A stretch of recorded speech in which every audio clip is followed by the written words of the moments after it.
तो क्या हाल है आप सभी के। उम्मीद करते हैं सब अच्छे होंगे, सब बढ़िया होंगे और अपने अपने घर पर मौज काट रहे होंगे। तो देखिए, जैसा कि आपको पता है कि जो मिडिल ईस्ट है फिर से बैटल ग्राउंड बन गया है, क्योंकि वहाँ पर जो इजराइल है और जो हमास है, जो गाज़ा स्ट्रिप को कंट्रोल करता है, उसके बीच में यहाँ पर युद्ध हो गया। हालांकि देखा जाए तो इसकी जो शुरुआत है वो हमास ने की थी। हमास ने यहाँ पर 5,000 के लगभग रॉकेट है वो इसराइल के ऊपर बरसा दिए थे सिर्फ 20 मिनट के स्पैन में। और उसके बाद यहाँ पर जो गाज़ा स्ट्रिप की जो बॉर्डर है उन सबको यहाँ पर ब्रीच कर दिया, बुलडोज़र के ज़रिए यहाँ पर तोड़ दिया गया। और उसके बाद यहाँ पर सैकड़ों के जो संख्या में जो हमास के जो मिलिटेंट है वो यहाँ पर इजराइल की टेरिटरी में घुस गए और वहाँ पर उत्पात मचा दिया। और आप देख सकते हैं कि कितनी ज़्यादा यहाँ पर विभत्स से जो न्यूज़ है वो आ रही है कि यहाँ पर जो हमास है उसने यहाँ पर कई सारे जो सिविलियंस है उसको यहाँ पर निशाना बनाया। हालांकि देखा जाए तो उनको सिविलियन कहना ज़्यादा अतिशयोक्ति होगी, क्योंकि देखा जाए तो इसराइल में कानून है जिसकी वजह से वहाँ पर जितने भी जो अडल्ट लोग हैं 18 साल से ऊपर के, चाहे वो मर्द हो या औरत हो, उन सबको मिलिट्री ट्रेनिंग लेना अनिवार्य होता है। और उनके घर में यहाँ पर जो वेपन्स है वो यहाँ पर पजेस करते हैं वो, तो यहाँ पर उनको सिविलियन कहना सही नहीं होगा। तो इसी वजह से यहाँ पर जो लोग हैं उनकी यहाँ पर काफ़ी ज़्यादा संख्या में जाने गई हैं। इसराइल तो कहता है कि जो सिविलियन है इनकी मौत हुई है, जबकि जो हमास है वो ये कहता है कि हम यहाँ पर किसी भी सिविलियन को टारगेट नहीं कर रहे हैं, बल्कि यहाँ पर हम जो ऑक्यूपायर है, जिन्होंने हमारी ज़मीन पर कब्जा किया है, हम उसको टारगेट कर रहे हैं। और यहाँ पर जो अब इसराइल है उसने यहाँ पर बमबारी लगातार करनी शुरू कर दी है गाज़ा के ऊपर। लगभग 4-5 दिन से यहाँ पर जो गाज़ा की बमबारी है वो हो रही है। और यहाँ पर जो पूरा जो गाज़ा है वो लगभग एक डेजर्ट आइलैंड में बदल गया है, यानी कि वहाँ पर जितनी भी बिल्डिंगें थी, जितने भी यहाँ पर जो स्कूल, हॉस्पिटल्स, यूनिवर्सिटी थी, उन सबको यहाँ पर तबाह कर दिया है। और उनको रिबिल्ड होने में भी कई सारे लग जाएंगे। अब देखिए, ये जो रिबिल्ड होगा वो तो तभी होगा ना जब ये युद्ध खत्म होगा, लेकिन अब ये युद्ध खत्म होने का नाम ही नहीं ले रहा है। क्योंकि देखा जाए तो जो इसराइल है उसने यहाँ पर ये कसम खा ली है कि जब तक यहाँ पर हमास का पूरा नामो निशान नहीं मिटा दिया जाएगा तो तब तक यहाँ पर जो गाज़ा है उसकी बमबारी चलती रहेगी। अब यहाँ पर यह भी सुनने में आ रहा है कि यहाँ पर जो इसराइल है वो ग्राउंड इन्वेजन करेगा। अब देखिए, ग्राउंड इन्वेजन करना और जो बम बरसाना वो दोनों एक अलग चीज़ होती है। बम बरसाने से यहाँ पर किसी चीज़ को लिबरेट नहीं किया जा सकता, और लिबरेट करने के लिए, उसको आज़ाद करने के लिए यहाँ पर ग्राउंड इन्वेजन करना भी ज़रूरी होता है। हालांकि यहाँ पर बहुत सारी चीज़ें हैं जिसमें यहाँ पर जो इसराइल है वो यहाँ पर बहुत ज़्यादा कर रहा है। और उसमें यह है कि जो पूरा जो गाज़ा है उसका टोटल ब्लॉकेट लगा दिया है। ना तो वहाँ पर फ्यूल जा सकता है, ना खाने की चीज़ें जा सकती है, ना दवाइयाँ जा सकती है, ना ही दूसरी चीज़ें हैं वो जा सकती है। यानी कि पूरी जो पॉपुलेशन है उसको स्टार्विंग कर रहा है, भूखे मार रहा है वो। और ये इंटरनेशनल लॉ के हिसाब से एक वॉर क्राइम है। लेकिन यहाँ पर जो यूरोप है और जो दूसरे वेस्टर्न देश है वो इसराइल जो भी करे उसको एक वॉर क्राइम कंसिडर करते नहीं है। इतने ज़्यादा रेजोल्यूशन पास हुए इसराइल के अगेंस्ट के, यहाँ पर जो इसराइल है वो फ़लस्तीनियों की ज़मीन हड़प रहा है, लेकिन कभी किसी ने कोई एक्शन लिया नहीं लिया। जबकि जो इराक है उसने 1-2 रिजोल्यूशन का वॉयलेशन किया होगा तो अमेरिका ने उस पूरे देश को बर्बाद कर दिया है। तो आप देख सकते हैं कि जो वेस्टर्न देश है उनकी प्रायोरिटी कहाँ पर है। तो इस वजह से यहाँ पर जो फ़लस्तीन है वो देश अभी तक बना ही नहीं है। हालांकि यहाँ पर इंटरनेशनल लॉ और जो यूनाइटेड नेशन है उसके हिसाब से तो 2 देश होने चाहिए थे, एक फ़लस्तीन और एक इसराइल। इसराइल तो बन गया लेकिन अभी तक भी फ़लस्तीन नहीं बन पाया है, जिसकी वजह से यहाँ पर जो विद्रोह है वो सामने निकल कर आता रहता है कि भाई हमारे यहाँ पर बहुत ज़्यादा टॉर्चर किया जा रहा है, हमारी डेली लाइफ में इसराइल को बहुत ज़्यादा इंटरफेरेंस है और सारी चीज़ें हमारी कंट्रोल की जाती है। हमारा जो फ्रीडम ऑफ मूवमेंट है वो सारा का सारा रिस्ट्रिक्ट किया जाता है। फ़लस्तीन में कोई एयरपोर्ट नहीं है, आप देख सकते हैं। अगर कहीं पर कोई एयरपोर्ट नहीं होगा तो उनकी जो फ्रीडम ऑफ मूवमेंट है वो इफेक्ट होगी ना। और यहाँ पर अगर फ़लस्तीनियों को कहीं पर जाना है तो इजरायली चेक पॉइंट से गुजरना होगा, और वहाँ पर अक्सर जो फ़लस्तीनी है उनको यहाँ पर निशाना बनाकर गोलियाँ चला दी जाती है। तो बहुत ज़्यादा दिक्कतें हो रही हैं। और यहाँ पर ये कहा जाता है कि जो गाज़ा है उसको तो दुनिया का सबसे बड़ा ओपन प्रिजन कहा जाता है, लेकिन जो वेस्ट बैंक है उसको यहाँ पर कॉलोनी कहा जाता है, इसराइल की कॉलोनी है, जहाँ पर जो इसराइल है वो इलीगल सेटलमेंट बना रहा है ताकि वहाँ के जो पूरा जो एरिया है उसको ऑक्यूपाई करके रख सके। और बहुत सारे देशों का यहाँ पर ये स्टैंड है कि भाई इजराइल तो एक देश है लेकिन यहाँ पर फ़लस्तीन भी एक देश होना चाहिए। लेकिन यहाँ पर अंधा अमेरिका का सपोर्ट मिल रहा है इसराइल को, जिसकी वजह से इजराइल है वो अपनी मनमानी करता रहता है।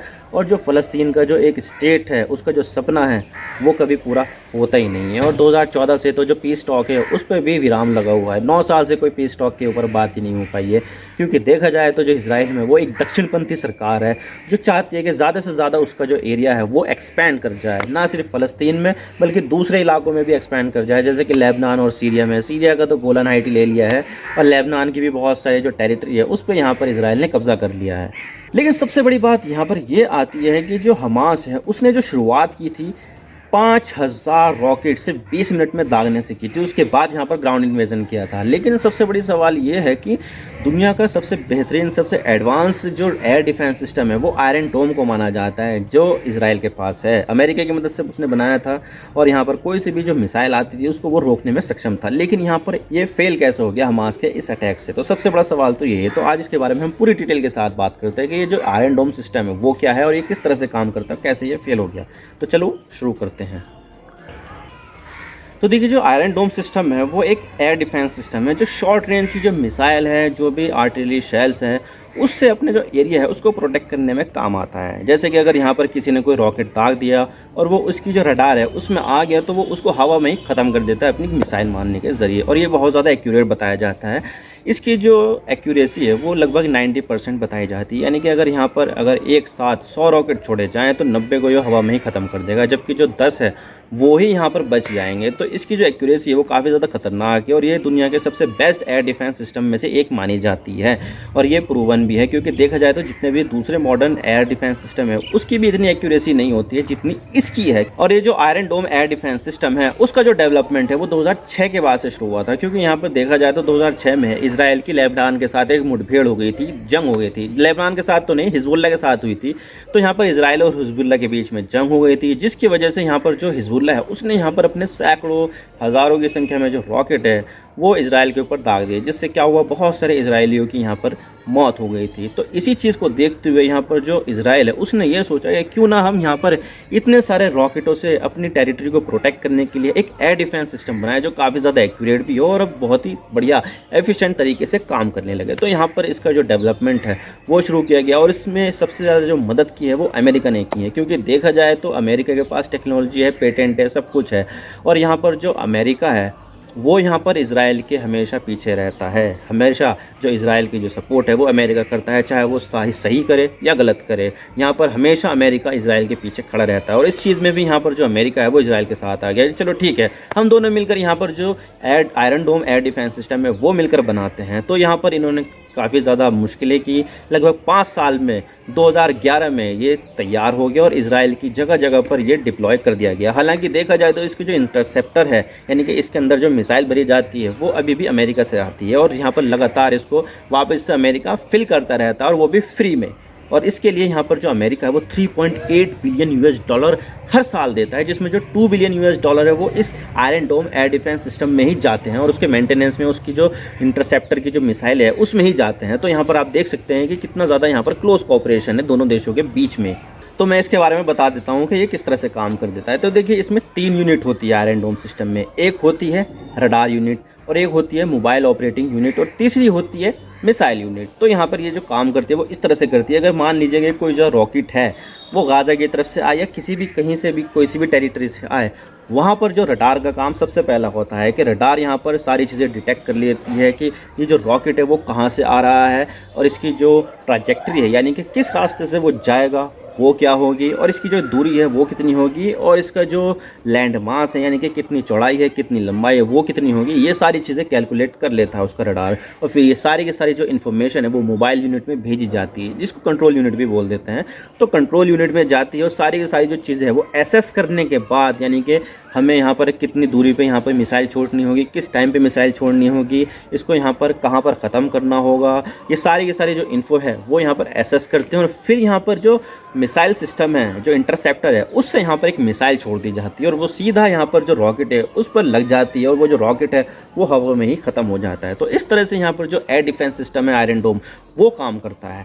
और यहाँ पे जो आयरन डोम सिस्टम है उसमें जो 3 यूनिट होती है उसमें एक यूनिट तो रडार की होती है और एक मोबाइल जो कंट्रोलर है उसमें होती है। लेकिन यहाँ पर जो इंटरसेप्टर है, जो जिसमें जो मिसाइल रखी जाती है, उसकी 3 यूनिट होती है और हर यूनिट में लगभग 20 मिसाइल होती है। यानी कि एक पूरी की पूरी जो बैटरी है उसमें एक यूनिट तो होगी रडार की, दूसरी यूनिट होगी मोबाइल कंट्रोलर की और जो तीसरी यूनिट होगी बैटरी नहीं, सॉरी, वो मिसाइल यूनिट की। तो यहाँ पर 3 यूनिट काम करती है। इस तरह से यहाँ पर जो एक इंटरसेप्टर है, यानी कि एक जो बैटरी है उसमें लगभग मान लीजिए अगर मैं 4 काउंट करूँ तो लगभग 80 मिसाइल का एक पूरा का पूरा सेट होता है, यानी कि वो एक समय में 80 मिसाइल जो है उसको रोक सकता है। और ऐसे यहाँ पर जो यूनिट है वो लगभग 10 लगी हुई है पूरे इसराइल में, यानी कि यहाँ पर पूरी की पूरी इसराइल में 10 बैटरियाँ लगी हुई है, जिसमें 4 अगर मैं इंटरसेप्टर मानूँ हर में, वैसे तो 3 भी होते हैं 4 भी होते हैं, ज़्यादातर में 3 है लेकिन किसी किसी में 4 भी हो।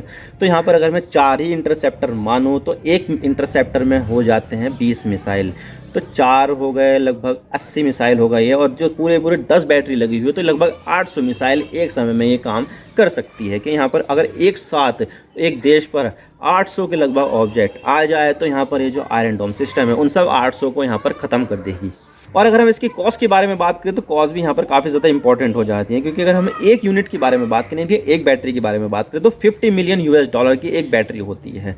और इसको मैं इंडियन रुपीज़ में कन्वर्ट करूँ तो लगभग हो जाते हैं ये लगभग 400 करोड़ रुपए या 500 करोड़ रुपए इतने ही होते हैं ये।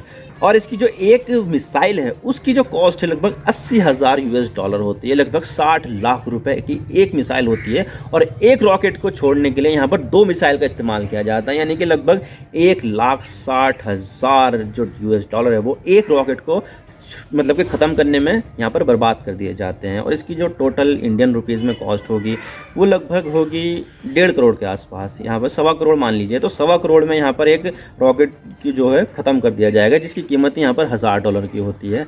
तो यहाँ पर सारा का सारा जो मसला है वो बहुत ज़्यादा कॉस्ट इफेक्टिवनेस इसकी बिल्कुल भी नहीं है। $1,000 की एक मिसाइल को ख़त्म करने के लिए यहाँ पर जो है $1,60,000 की आयरन डोम मिसाइल को भेजा जाता है। तो यहाँ पर जो कॉस्ट इफेक्टिवनेस है बिल्कुल भी नहीं है। और इसी में यहाँ पर जो हमास है उसकी जीत हो जाती है, वो यहाँ पर हज़ारों की संख्या में रॉकेट छोड़ देता है। और उसको इंटरसेप्ट करने के लिए यहाँ पर इजराइल को इतना ज़्यादा लंबा चौड़ा खर्चा करना पड़ता है कि यहाँ पर उसको हर साल 3.8 बिलियन US डॉलर जो मिलते हैं वो मिलिट्री एड में मिलते हैं, जो फ्री में मिलते हैं इजराइल को। और इसी वजह से जो आयरन डोम मिसाइल सिस्टम है वो बहुत सारे रॉकेट को ऐसे ही जाने भी देता है कि वो मारता ही नहीं है। और इसकी वजह ये है कि अगर कोई सा रॉकेट जा रहा है, पहले बात तो यह है कि उसकी ट्रैजेक्टरी उसको पता होती है कि भाई यहाँ पर ये कहाँ पर गिरने वाला है। अगर वो गिरेगा किसी आबादी वाली जगह पर तो यहाँ पर जो आयरन डोम सिस्टम है वो इंटरसेप्ट तो कर देगा, लेकिन अगर ये अनपॉपुलेटेड जगह पर यानी कि कहीं पर खेतों में या किसी जगह पर खाली जगह पर अगर गिरेगा तो ये जो आयरन डोम सिस्टम है उसको इंटरसेप्ट नहीं करेगा, क्योंकि यहाँ पर जो डैमेज होगा इससे वो इतना नहीं होगा जितना एक मिसाइल को छोड़ने पर जो कॉस्ट लगती है उससे वो जस्टिफाई हो जाए। तो यहाँ पर जो कई सारी जो मिसाइल्स है उसको यहाँ पर आयरन डोम सिस्टम उसको इंटरसेप्ट करता ही नहीं है कि चले जाए यार, यहाँ पर खेत में तो गिरेगा, इससे क्या नुकसान हो जाएगा, एक आध क्विंटल जो जो गेहूं वगैरह है, जो दूसरी अनाज है उसका नुकसान होगा, इससे ज़्यादा तो नहीं होगा। तो इसी वजह से आयरन डोम सिस्टम बहुत सारी जो मिसाइल्स है, रॉकेट है, उसको रोकता नहीं है। और अगर मैं यहाँ पर इसके फेलियर के बारे में बात करूँ तो फेलियर होने के कई सारे कारण बताए जा रहे हैं। इजराइल का तो ये मानना है कि जो आयरन डोम सिस्टम है वो यहाँ पर टेक्निकल माल फंक्शन की वजह से फेल कर गया है। लेकिन अगर यहाँ पर अगर ब्रॉडर चीज़ अगर देखी जाए तो यहाँ पर इसकी जो कैपेसिटी है वो सिर्फ 800 मिसाइलों की है, जबकि जो यहाँ पर जो रॉकेट छोड़े गए थे उसके ये कितने थे, लगभग 5,000 छोड़े गए थे, वो भी 20 मिनट के अंदर अंदर। तो यहाँ पर जो आयरन डोम मिसाइल है वो पूरी तरह से सैचुरेटेड हो गई और यहाँ पर पता नहीं किसको छोड़ा जाए, किसको मारा जाए, इस सब में चक्कर में यहाँ पर ये सही से काम कर नहीं पाई है। तो यहाँ पर जो आयरन डोम सिस्टम है वो पूरी तरह से फेल हो गया। और जो इजराइल के जो दुश्मन हैं उन्होंने यहाँ पर ये चीज़ अब काट निकाल ली। अगर इजराइल को यहाँ पर हराना है, इजराइल को यहाँ पर ओवर सैचुरेटेड करना है और इजराइल के ऊपर यहाँ पर मिसाइलें बरसानी है, तो यहाँ पर जो इजराइल है उसके आयरन डोम सिस्टम को फेल करना होगा। और उसके लिए यहाँ पर जो चीज़ है वो ये होगी कि यहाँ पर हज़ारों की संख्या में मिसाइलें मारनी होगी, तो ही हम यहाँ पर जो इजराइल का जो एयर डिफेंस सिस्टम है उसको पेनिट्रेट कर पाएंगे। तो इस तरह से यहाँ पर जो इजराइल का जो आयरन डोम सिस्टम है वो काम करता है और इसी तरह से यहाँ पर ये फेल भी हो गया है। आई होप आपको सारी बातें समझ में आ गई होगी। वीडियो थोड़ा सा भी पसंद आए तो लाइक कर देना, वरना डिसलाइक कर देना, लेकिन चैनल को सब्सक्राइब जरूर कर देना। आपके एक सिस्टम से हमें आगे कॉन्टेंट बनाने की मोटिवेशन मिलती है। Thank you for watching. I really appreciate your precious time. God bless you all. Now signing off.